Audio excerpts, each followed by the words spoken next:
One of my favorite things about the key of G flat is how easy it makes it to find these gorgeous sounding piano chords very easily. And I'm going to show you how to do it too, but not a lot of people like thinking in the key of G flat, and I don't either. So let's travel to the key of C, and that'll make things a little easier to see.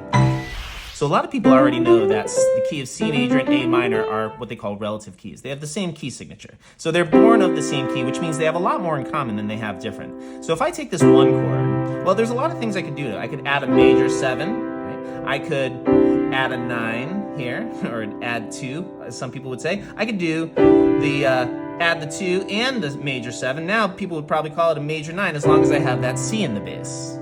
But what's really cool is if I take that chord and I take that one chord and I put it over the 6, well, now I can do all those same things. I can do a major 7 again.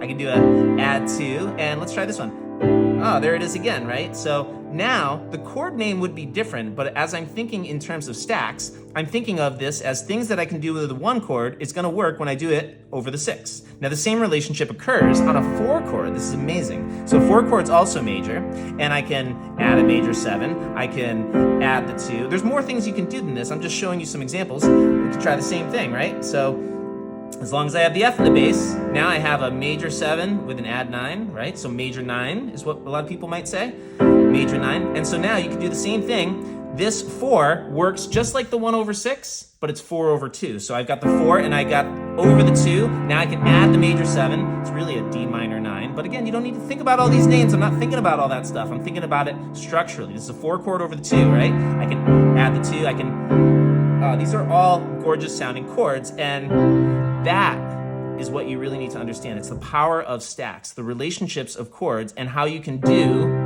whatever you can do to one chord, you can do to that chord again when you put it over a different bass note. It's a really powerful concept, and one that you ought to be well aware of. And let me know, did you already know this? Is this new information, or am I telling you things everybody already knows? Let me know. Thanks.